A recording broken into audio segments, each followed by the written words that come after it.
오늘은 그 요한복음 12장의 27절부터 30절까지 말씀입니다. 지난번에 우리 26절을 했었죠.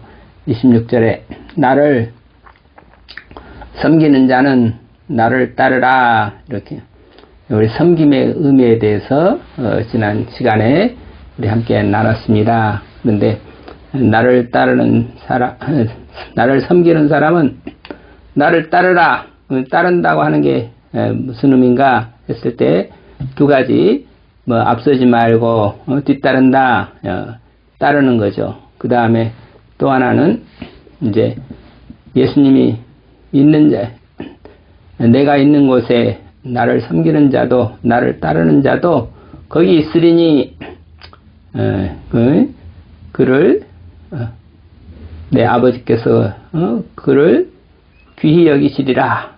그래서 우선 따르는 것은 예수님을 뒤따르는 일이고, 두 번째로는 예수님이 가시는 경지까지, 예수님이 어떤 경지에 있는지, 예수님의 마음을, 예수님의 그 있는 자리, 진리의 자리, 생명의 자리, 에고 에이미라고, 나는 여기 있다, 나는 있고 있는 자다.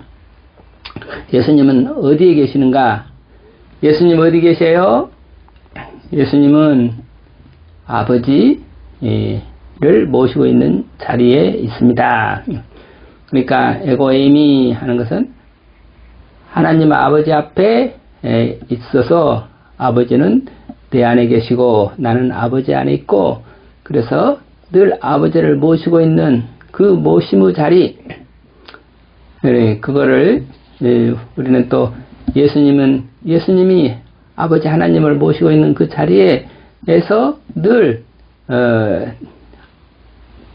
자기 뜻대로 내 뜻대로 마옵시고 아버지 뜻대로 하옵소서, 아버지께서 이르시는 말씀을 그대로 따라서 실천하고 아버지의 말씀을 그대로 전하고 아버지의 말씀대로 살고, 그 자리, 그거를 우리가 예수님을 따른다 할 때는 그 자리로 우리도 역시 우리는 늘 예수님을 모시는 자리, 예수님을 모시는 자리가 결국은 하나님을 모시는 자리가 되는 거죠.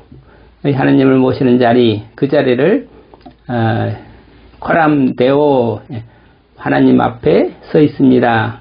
아담아, 네가 어디 있느냐 했을 때 아버지, 제가 여기 있습니다, 아버지 앞에 있습니다, 그러면 되는데 아버지를 떠나서 숨고 도망갔다, 그 자리가 아니죠. 늘 아버지 바로 앞에 와서 아버지, 제가 여기 있습니다, 아버지 앞에 있습니다, 아버지 뜻에 순종하는 나로 여기 있습니다, 그 자리가 예수님의 자리인 거죠. 그러니까 나를 섬기는 자는 내가 있는 곳, 이 내 자리에도 내가 있는 곳에 나를 따르는 자도 같이 있다. 거기에 있으리니 그때 아버지께서 그를 귀히 여기시리라. 아버지께서 그를 알아주신다, 인정해 주신다. 자녀로서 이렇게 우리를 귀하게 돌봐주신다.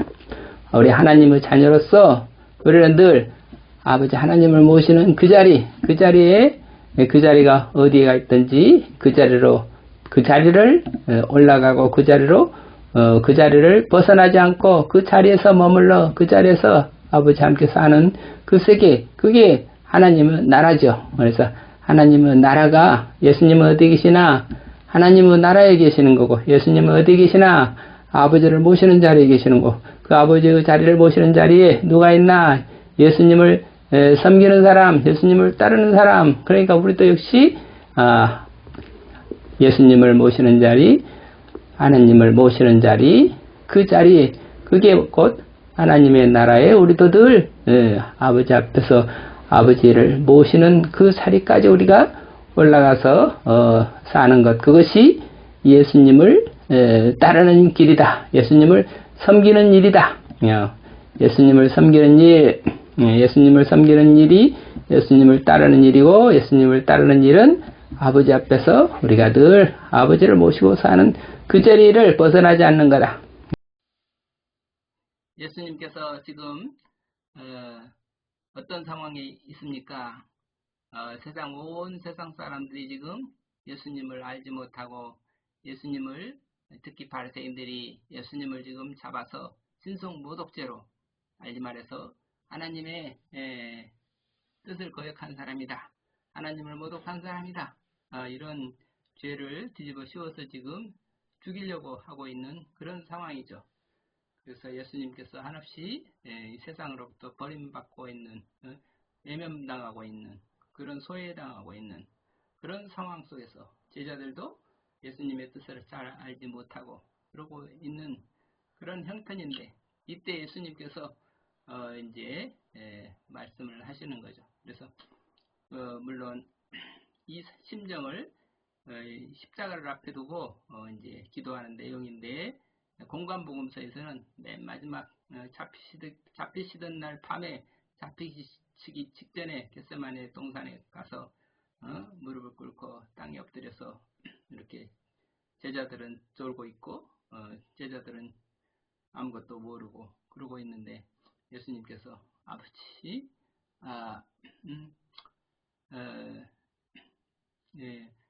예수님께서 피땀을 흘리면서 기도를 하셨다. 그러면서 아버지, 하실 수만 있으면 이 잔을 내게서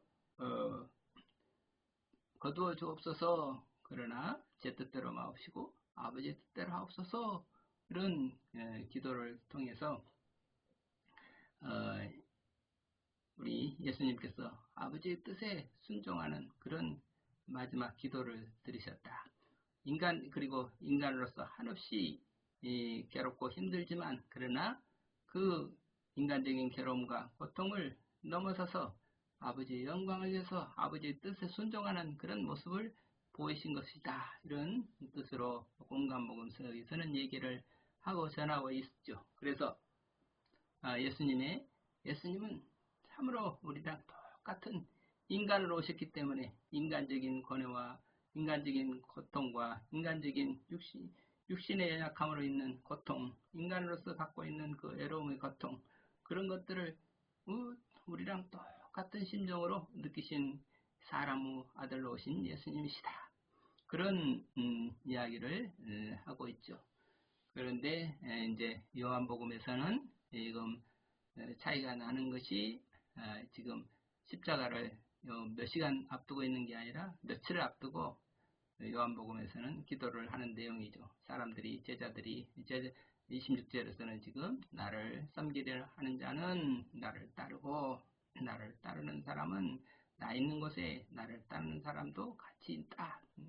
그런데 나를 섬기는 사람은 아버지께서 그를 귀히 여기실 것이다. 이런 말씀을 해주시면서, 근데 그 말을 알아듣는 제자들, 알아듣는 사람이 세상에 아무도 없는 거죠. 그러니까 여기서는 내 마음이 괴로우니 무슨 말을 하리요, 내 마음이 민망하니, 이 마음이 민망하니 내가 무슨 말을 하리요 할 때, 그 예수님의 그 마음, 괴롭다, 민망하다 하는 거는 괴롭다, 민망하다, 그 원어의 그 뜻의 표현으로 말하면 그 사람들은, 그쪽이 히브리 사람들, 이스라엘 사람들을 말로 하면은 마음이 너무 괴롭고 힘들다. 그러니까 마치 아주 그 소용돌이 치는 막 회오리 바람치고 소용돌이 치고, 그래서 도저히 갈피를 잡을 수 없을 만큼 이렇게 혼돈 상태, 마음이 뒤죽박죽 상태, 어지러운 상태, 그런 상태를 이제 괴롭다, 그런 거죠. 모든 게 질서가 잡혀 있질 않고 온통 뒤죽박죽으로 막 이렇게 그런 어떤 와중에서 중심을 잡기 어려울 만큼 힘든 그런 어지러운 상태, 그런 거를 말한다고 하죠. 근데 마음이 괴로우니, 마음이 민망하니, 한없이 마음이 민망하다, 수치스럽고 부끄럽고 고통스럽고 외롭고 답답하고 뭐 어떤 표현을 해야 되는지 온갖 감정이 들끓고 있는 그런 상태를 지금 괴롭다. 지금 네 마음이 괴로우니 이 마음이 민망하니 무슨 말을 하리요 그러는데, 그러니 누구를 상대로 무슨 말을 하겠는가 그랬을 때 이 세상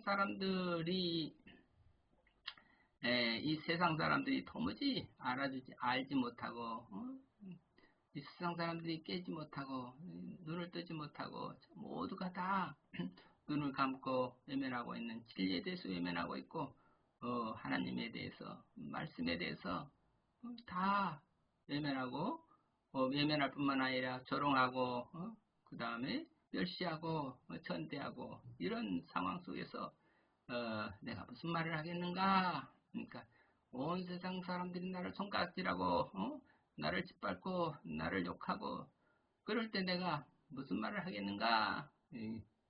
이런 뜻으로 세상에 대해서 얘기하지 말고 아버지께 얘기를 해야 되겠다. 아버지, 저를 구하여 이 때를 면하게 하여 주옵소서. 아버지, 저를 구하여 이 때를 면하게 하여 주옵소서. 이 모든 사람들로부터 이 예면받고 멸시받고 천대받고 저주받고 그러는 상태를 벗어나게 해주세요. 그런데 그러면서 아버지, 그러나 제가 이를 위해서 이때에 왔나이다. 그러면서 나의 사명이, 내 사명이 무엇인가? 다시 내가 이 세상에 왜 왔나? 이 세상은 본래가 이처럼 험악하고 진리와 상관없이 온통 사탄이 지배하는 험악한 소용돌이 속에 내가 뛰어든 이유는 이 모든 사람들을 구원하기 위해서 온 것이 아닌가. 이 때를 위해서, 이 일을 위해서 이 고통의 현장 속으로 뛰어들 이유가 이 때를 위해서 이 사람들을 이 모든 고통과 이 모든 죄악의 소용돌이를 끊어버릴 수 있는 그 길을 내기 위해서 내가 온 것이 아닙니까? 내가 이 때를 위해서 왔습니다. 그러니까 아버지, 내가 이를 위해서 이때 왔나이다. 아버지여, 아버지 이름을 영광스럽게 하옵소서. 바로 이 자리 모두가 다 아버지를 외면하고 아버지의 말씀을 짓밟고 그러고 있는 이때 아버지의 이름을 영광스럽게 하는 그 길을, 이 십자가의 길을 가게 해 주시옵소서. 아들로 하여금 영광스럽게 하옵소서. 아버지 그래서 아버지 이름을 영화롭게 하옵소서. 이렇게 예수님의 기도를 사람들한테 이제 말을 한 게 아니에요. 사람들에게 한 말은 26절이었죠. 제자들에게 하는 말씀, 세상에 대해서 하는 말은 나를 섬기는 자는 나를 따르라. 나 있는 곳에 나를 섬기는 자도 나를 따르는 자도 거기 있으리니 사람이 나를 섬기면 하나님이 그를 귀히 여기시리라. 이것은 세상 사람들에 대해서 하시는 말씀이었고, 그리고 이제 내가 더 이상 무슨 말을 하겠는가? 이 말이면 끝이다. 그 다음에는 이제 하나님께 세상에 대해서 할 말을 마쳤으니 더 이상 무슨 말을 하겠는가? 내 마음이 민망하니 내 마음이 괴로우니 이 말이 내 말을 듣는 사람이 하나도 없지만, 그러나 결국은 아버지께서 이 때를 이를 위하여 이때 왔나이다. 결국은 그 자리를, 내가 아버지와 함께 있는 그 자리를 보여주는 것밖에는 더 이상 무슨 말을 하겠는가. 그러면서 아버지여, 아버지 이름을 영화롭게 하옵소서. 내가 이를 위하여 이때 왔나이다. 그러면서 직접 예수님께서 제자들에게 지금 계시를 보여주고 계시는 거죠. 계시 직접 들어서 알려주시는 거죠. 무엇을 알려주냐? 내가 있는 자리, 나를 섬기는 자는 내 있는 곳에 나를 섬기는 자도 거기 있으리니, 거기가 어디냐? 제자들이 묻지 않았지만 그 자리를 지금 예수님께서 보여주고 있는 거죠. 내가 내가 이를 위하여 이때 왔나이다. 아버지요. 아버지 이름을 영화롭게 하옵소서. 그게 지금 예수님이 있는 자리, 내가 있는 자리, 이 자리에 제자들이 함께 있기를 기원하는 것이죠.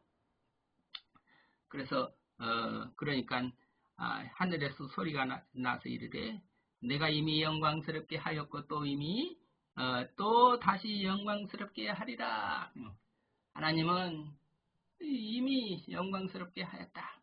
지금까지 예수님께서 늘 하나님과 함께 있으면서 하나님의 영광을 받고 하나님의 영광 속에서 지금까지 살아왔고 이미 된 일이지만 그러나 또 이미 영광스럽게 된 것인데 바로 지금 이 순간에 다시 또 내가 너를 영화롭게 하리라. 그러면서 그때 무슨 소리가 들렸대요. 그 말씀이 영화롭게 영광스럽게 하리라. 그 음성의 소리, 아버지의 음성이 들렸다 해요. 그 소리를 내가 이미 너를 영화롭게 하였고 또 영화롭게 하리라.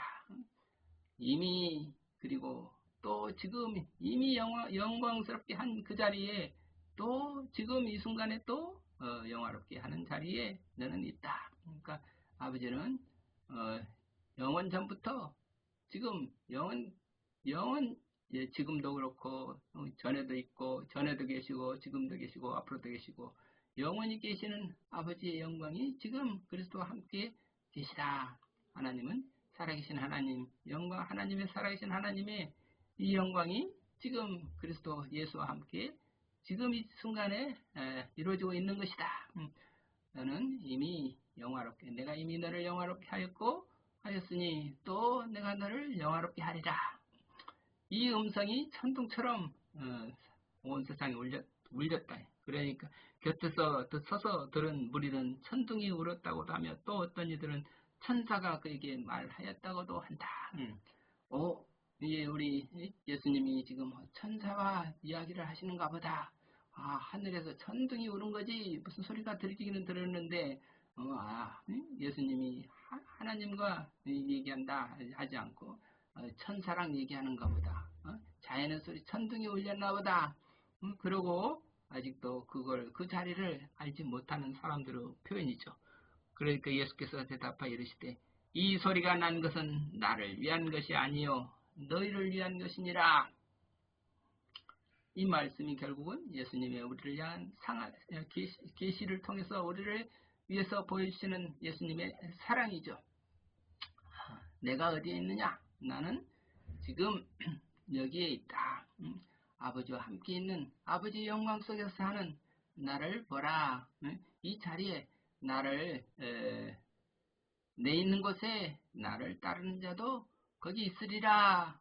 이 자리에 내가 아버지와 함께 아버지 영광 속에서 사는 것처럼 너희들도 역시 이 자리를 같이 나 있는 곳에 너희도 거기 있으리니 그것이 예수의 제자가 되는 길이다. 이것은 나를 위한 것이 아니라 너희를 위한 일이니라. 이렇게 해서 요한복음 30절까지 그 예수님께서 우리를 위해서 어떻게 사랑하시는지 예수님은 어떤 자리를 가고 계시는지 이 세상에서 가장 비참하고 외롭고 고통스러운 그 자리에 하나님 그 자리에서 하나님의 영광을 찾고 하나님께서 주시는 영광의 자리를 통해서 그 모든 고난을 영광으로 바꾸는 그것이 곧 십자가의 길이셨다. 오늘 이 내용이 구체적으로 이연필 선생님 마찬가지로 일생 그런 고통의 자리, 고난의 자리에서 하나님께 아버지의 영광을 구하면서 사셨던 분들이 동광원 어르신들이고 그 이연필 선생님께서 그래서 화학산에서 얼마나 마음이 괴롭고 고통스러운 그런 자리에서 오직 주님 가신 길이라면 태산들령 험치 않소. 방울방울 땀방울만 보고 따라가오리다. 주님 가신 길이라면 가시밭도 험치 않소. 방울방울 핏방울만 보고 따라가오리다. 예수님이 땀을 흘리면서 가셨던 길, 예수님이 피를 흘리시며 가셨던 그 길, 우리도 우리를 따라가겠습니다. 예수님께서 바다 저 건너편에 계신다면 이 너울너울 헤엄쳐서 주님께로 주님을 따라갈 것이고, 하늘 끝에 계신다 그러면 우리도 믿음 날개 홀홀 쳐서 주님 앞에 가겠습니다. 믿음의 날개를 홀홀 쳐서 날아올라 주님 계신 곳에 주님을 따라가겠습니다. 하늘 끝도 멀지 않고 바다 끝도 멀지 않고 이렇게 하늘 끝도 높지 않고 그 자리에 가기 위해서 주여 꾸려없다 비오니 그 길을 주님 계신 그 자리를 밝게 알려주옵소서 하고 기도했던 우리 이연필 선생님. 그래서 맨 마지막에는 결론 그 자리를 발견하고 주님께서 한없이 영광스러운 자리에 계신 것을 보고 죽음의 고통이 그 마지막 세상을 떠날 때 그 어떤 후두결핵으로 말도 못하고 물도 못 마시고 그렇지만 그 질병의 고통, 세상의 모든 애로움의 고통, 그 고통 가운데 주님을 만나서 주님께서 주신 그 영광의 자리에서 한없이 기쁘다. 몸에 기쁜 거, 이 기쁜 소식을 어떻게 전할 수 있는가? 그 기쁨의 자리가 주님의 계신 자리, 나 있는 곳에 나를 따르는 자도 거기 있으리니. 이연필 선생님이 결국 맨 마지막에 주님이 계신 자리, 그 자리에까지 예수님의 올라가서 주님과 함께 주님께서 주님의 영광의 자리에서 주님께서 주시는 그 이미 이연필 선생님께 주셨던 그 영광을 그 자리에 그 순간에 또 이 영광을 하나님께서 이연필 선생님에게 영광을 주셨고 그렇기 때문에 그것을 바라보는 모든 사람들 마음속에 그 영광의 기쁨이 다 퍼져서 이연필 선생님 말씀하시는 그 장려의 자리가 모두가 다 기쁨의 자리가 되고 평화의 자리가 되고 그 믿음의 세계가 이어지게 하셨다. 이런 이야기를 전하면서 오늘 말씀 마치겠습니다. 감사합니다. 아멘.